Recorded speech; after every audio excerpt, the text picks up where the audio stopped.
At this moment, I need all my fellow Knicks fans to take a deep breath with me.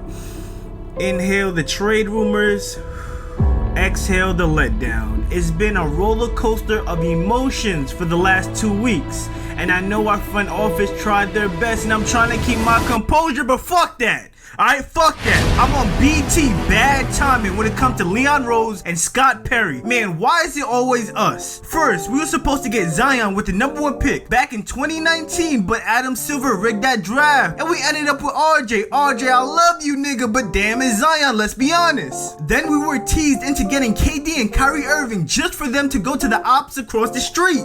And now Donovan Mitchell was doing the most to make it known that he wants to come home to his hometown in NYC. And we fumbled the bag again. So I guess we gotta be patient, huh? We gotta be patient, but I'm tired of waiting. How is it that the Pistons are better than us? How is it that the Charlotte Hornets are better than us? How is it that the Hawks are better than us? How is the Cavs better than us? I mean, at this point, we compete with the Sacramento Kings. Like I knew Danny Ainge was thirsty for draft capital. Why not drop the ego and give him the draft picks he wants, bruh? Who we waiting to draft? We haven't gotten a #1 pick since 1985. Okay, let me calm down. Rant's over. Now let's talk about what this means for Cleveland and why they won't be able to keep Evan Mobley after this trade. But before we get into that, welcome back to another video here with NBA Addict TV, where we provide the latest NBA content on the tube. Before we get started, make sure to hit that like button, subscribe, turn on post notifications. Now let's get straight to the video. So the Cavs traded their 2025, 2027, and 2029 unprotected picks, as well as pick swaps in 2026 and 2028. But wait, there's more. They also sent Colin Sexton, Lauri Markkanen, Ochai Agbaji, who they took with the 14th pick in this year's draft, to Utah as well. Now I'm not going to speak on the Utah side of things when it comes to this trade, because obviously they're blowing things up like my toilet after a late night Taco Bell run. Now if I'm a Cavs fan, fuck them picks, because man, I'm excited for what the future has in store for us for the next 3 years. And I do say 3 years for a reason, but the Cavs just turned into one of the biggest threats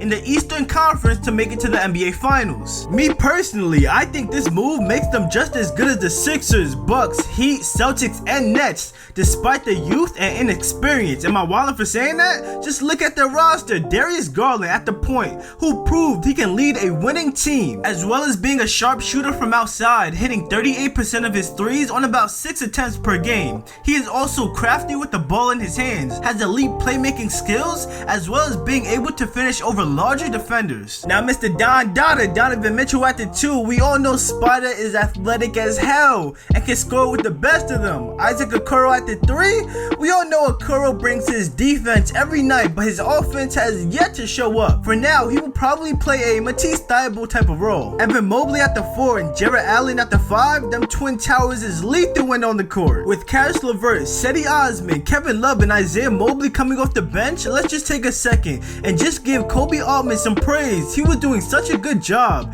They went and promoted my brother from GM to president of basketball operations. Scott Perry could never. But now let's talk about the ugly side of this trade. In the 2025 offseason, Evan Mobley becomes a restricted free agent, and with Donovan Mitchell now on the roster, the Cavs will not be able to offer Evan Mobley a contract extension, and that's because of the designated rookie rule. This rule was set in place to incentivize players to sign with their home team. If a player is on the last year of their rookie deal and signs an extension before entering restricted free agency, he is a designated rookie, and each team is only allowed 2 designated rookies. Considering they already extended Garland and now Mitchell is on the team, puts them in a tough spot. Is Mobley willing to wait until free agency to secure a deal? Only time will tell, but by that time, Mitchell will also have the opportunity to opt out and become an unrestricted free agent, and he could leave that same offseason. So I would say the next 3 years are crucial for the Cavs. But besides that, I mean, this team legit has 4 all-star level players on it. 5 if Caris LeVert can tap back to his Brooklyn days. They got some real deal hoopers over in Cleveland.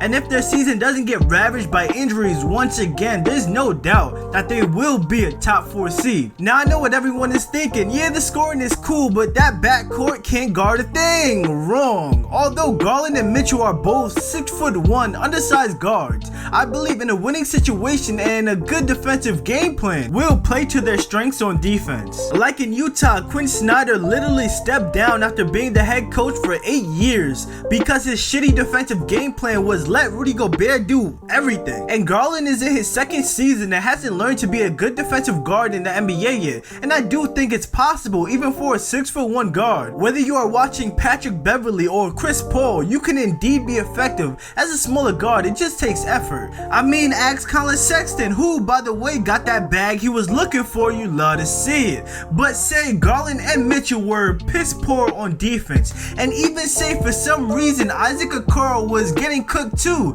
they still have Evan Mobley and Jarrett Allen out there. I mean, you better be shooting like Steph Curry because scoring in the paint is gonna be hell. But not like Rudy Gobert. Both Mobley and Allen can play elite defense and put in some work on offense. Mobley is still putting together his offensive bag, but I would classify him as a player that can score at all 3 levels, and Jarrett Allen does his work around the rim, but I see you, my boy, he has been extending his range a bit to the free throw line. Guys, I'm excited to watch this new look Cavs team. Just like that, the Eastern Conference just got stronger and more competitive. Just think about it. Out of the Sixers, Heat, Bucks, Celtics, Nets, Raptors, Bulls, Cavs, or Hawks will not be in the playoffs despite their efforts to strengthen the roster.